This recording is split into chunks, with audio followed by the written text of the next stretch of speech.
as time flies by, you'll open up your eyes wide. You feel it's gonna go your way. Hey, hey, it's a brand new day. Hey, hey, hey.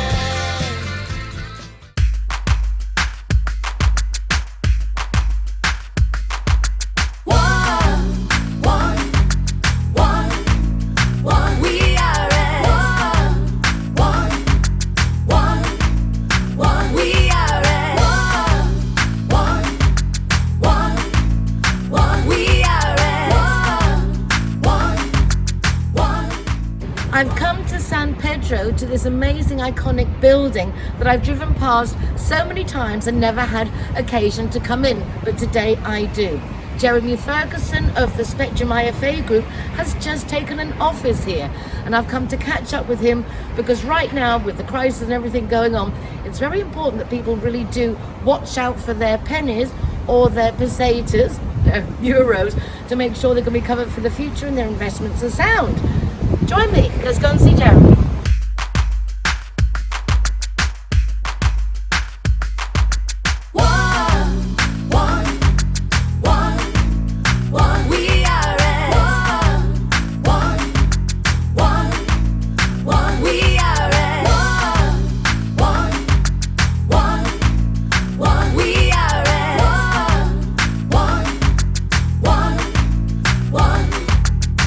Let the music get to your heart. Let it set you on your way. No time to hesitate. We are all the same. So much trouble tearing us apart. Poison arrows shoot straight to your heart. We can change. And here we are, we've arrived actually at the door of this new office in this lovely building. The Spectrum IFA group. Congratulations again, this is fabulous. Wow, nice.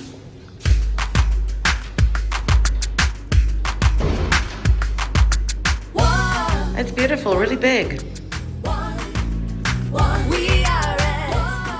What great position to be here. And wow, yes, well, maybe you don't know, Jeremy is an avid racing car driver.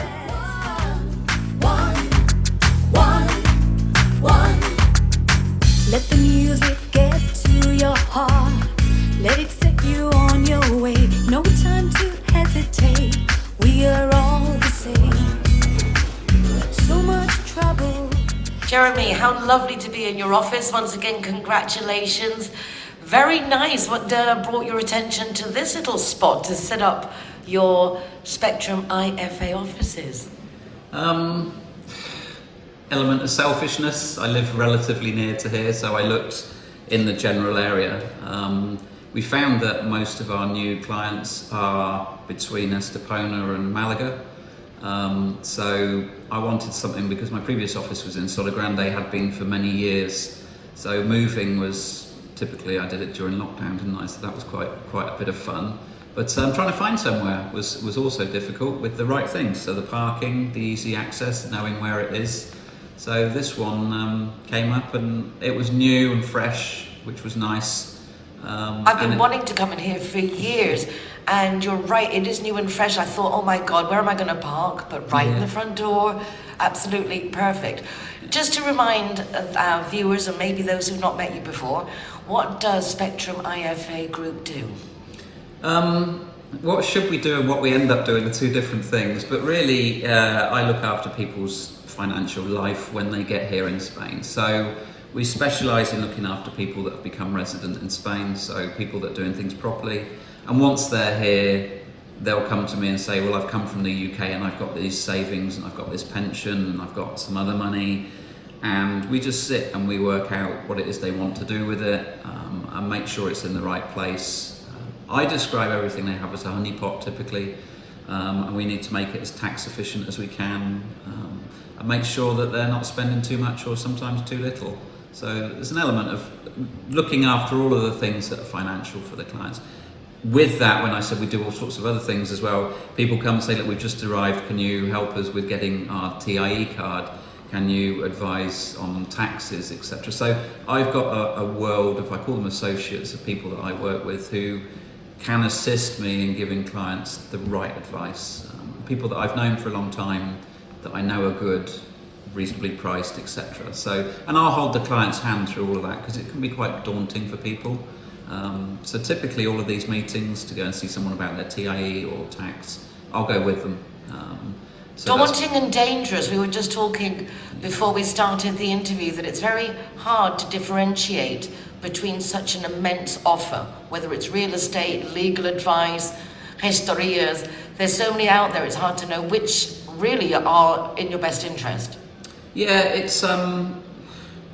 it's a difficult one, because there are sort of good people in bad companies and bad people in good companies. So you have to sift through it, and the only way you can do that is to be here and have knowledge and first-hand experience of what these people have done. So over the years, you get to know the people that are consistent. They're here.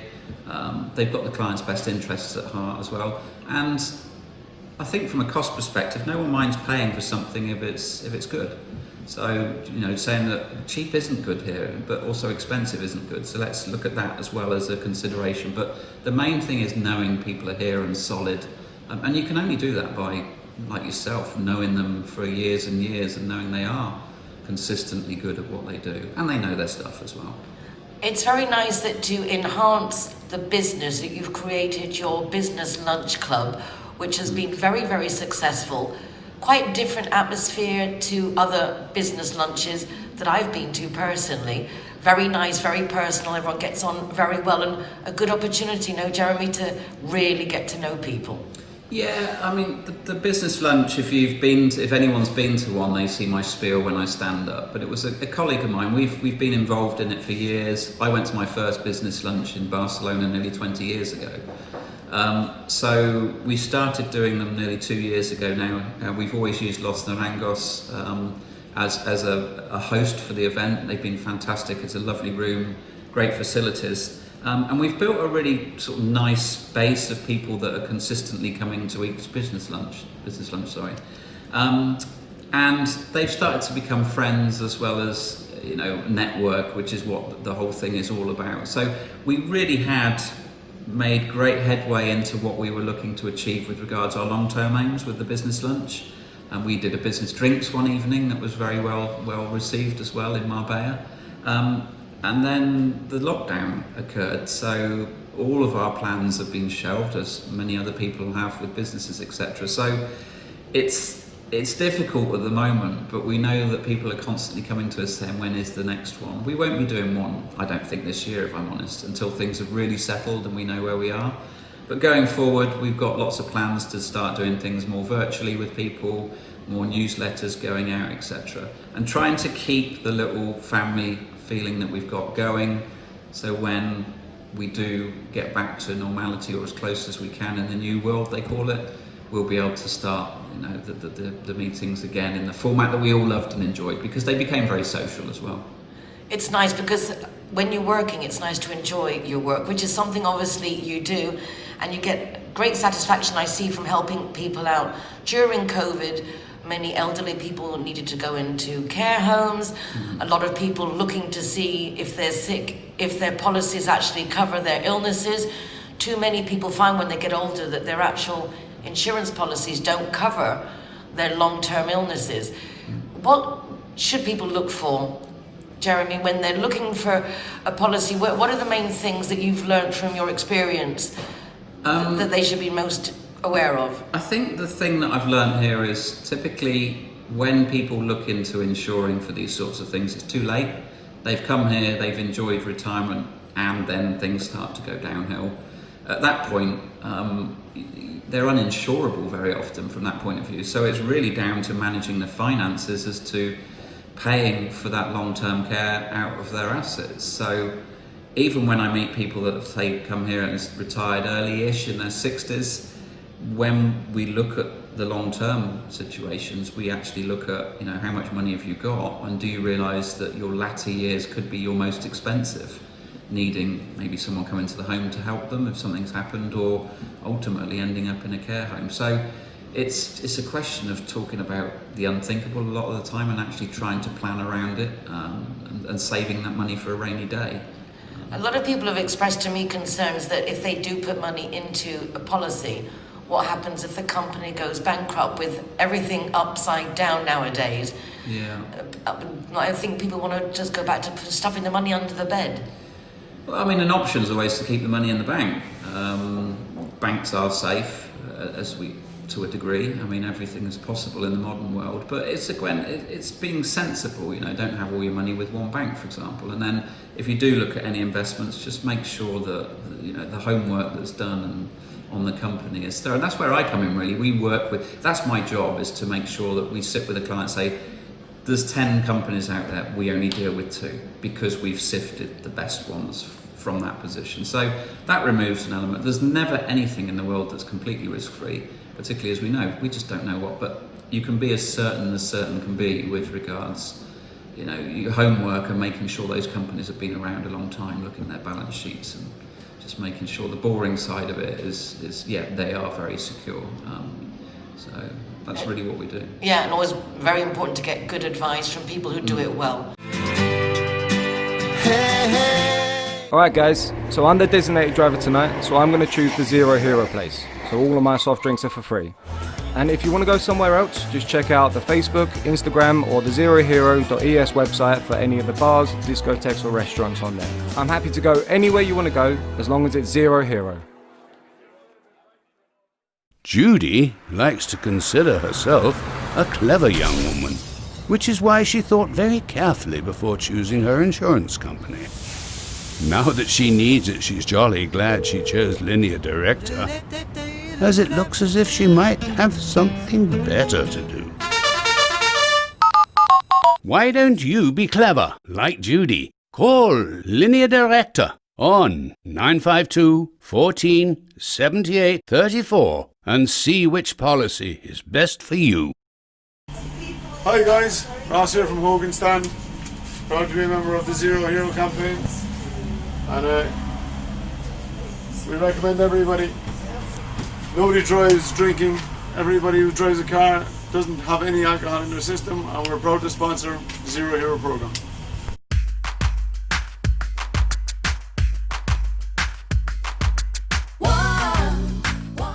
Divine is happy to be ZeroHero partner.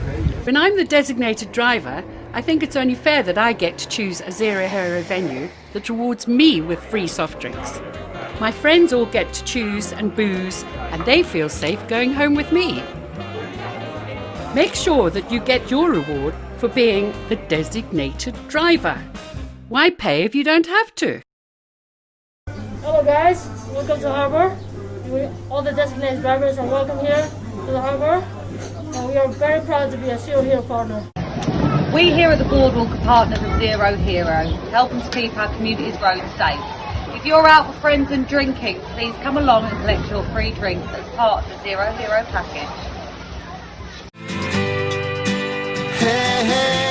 We're just talking about being as sure as you can be when it comes to investing money and looking out for the future. You are a risk taker in the fact that you are a race car driver, but thinking about it, probably you're more cautious than others to make sure there is as little risk as possible, knowing the risk. So let's talk a little bit about that racing career. I'm kind of fascinated. It's something I started when I was in my mid-teens. I was obsessed with scale electrics, which was slot car racing when I was a kid, and as soon as I could go-kart racing, I did. And that's all I wanted to do. So I started racing at that. I've raced every single year since I was 15 years old. So. And your parents were okay with that? Yeah, ish. My father was involved quite in his youth in the Grand Prix scene, but at that time 1 in 4 drivers were dying each season, so he was quite anti the racing side, but nothing was going to stop me. So I came from a family. So my father flew planes as a hobby. My oldest brother was into aerobatic flying, and then me and my middle brother raced cars. So my poor mother had a family of adventurous I'm just people. empathising with her. OMG. Yeah, so she struggled quite a bit at weekends when we were all off doing our thing. So I did that, and I've been very fortunate that I've been successful enough to continue, get good sponsors, and have people that help me do it. So the car that's behind me on the wall is my current drive at the moment. It's a Le Mans prototype. It's an incredibly amazing thing to drive. I mean, there's nothing like it on the planet. And where is that car? It's based in the UK, so the team are based in the UK, and the championship we race in. So we race all over Europe. So I was meant to be racing in Belgium a few weeks ago. I flew over on the Thursday, and on the Friday morning, the UK government announced the quarantine for Belgium had just been enforced. And my teammate, the other driver, and the team were all English. So they packed up and rushed back to the UK to get back before the quarantine came in. So I was left standing looking at an empty garage with no car in it. So that was a bit torturous. But yeah, so it's shipped all over in a truck, and I just turn up and try and drive it to the best of my abilities without damaging it too much. It's amazing. It's hard to think that you're actually in a real racing car. You went over very quickly about how you've been lucky enough to be good enough to get sponsorship. Tell us a little bit about that history. Tell us about your first race. Where was it? What kind of car? I raced a Formula Ford, which is like a little Grand Prix car, so a little single-seater. In 1987 was my first race. So I've been racing go-karts, and basically I borrowed some money from the bank to buy a Ford Fiesta, which was a bit of a lie, and we used that money to buy the car. I then spent my summer holidays on a push bike riding around industrial estates with a portfolio of my karting achievements, trying to raise sponsorship for which we did. So I was out selling at 16 years old to people, trying to get them to put money into me racing. So that taught me an awful lot, but I was so determined, nothing fazed me. It was just get up in the morning, 9 o'clock, industrial estate, knocked on every single door. And I got money. I think people, when they saw a 16-year-old kid coming in with such passion, were almost doing it just because they couldn't believe I was doing that.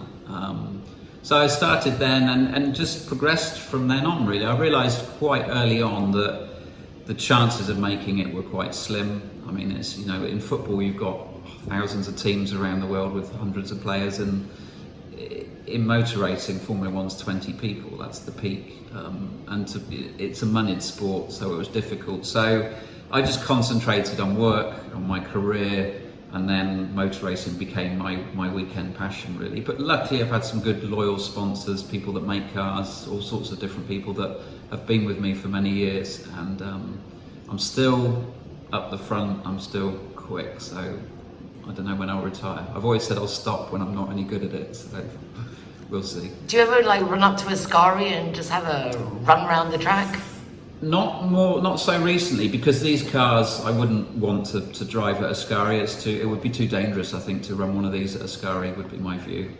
The runoff there is not, and the team, it doesn't serve a purpose because we would never race there.